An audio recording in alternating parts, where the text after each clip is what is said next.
One thing everyone needs to know how to do is how to make beans. So I'm going to show you my really simple basic recipe.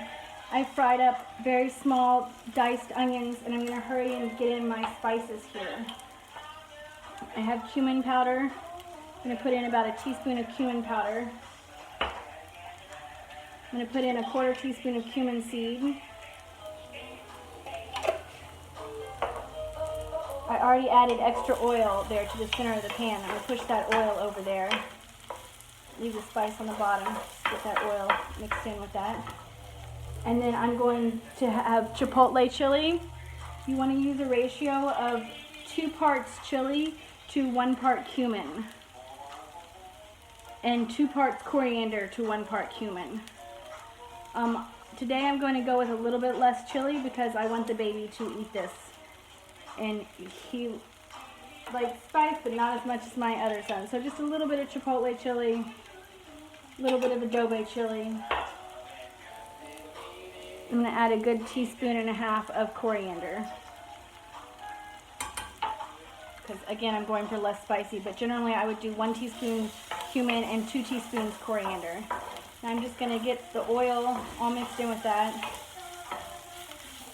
Frying brings out the spice flavors. It's called blooming the spices.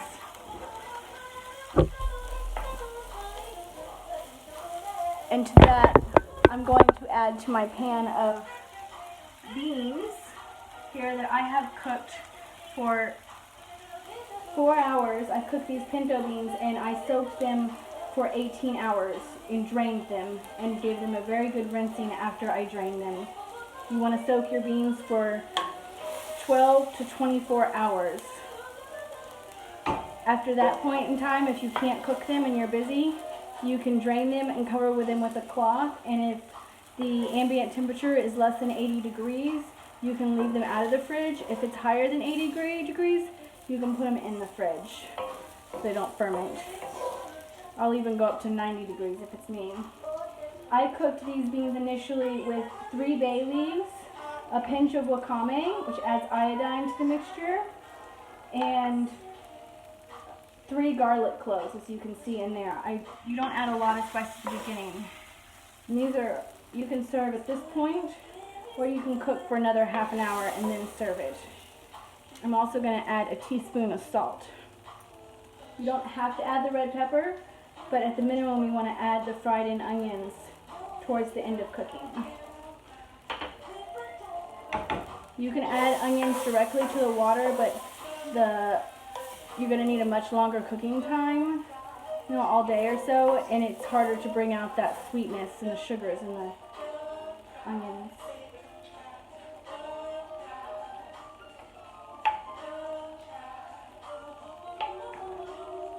Beans are very high in folic acid,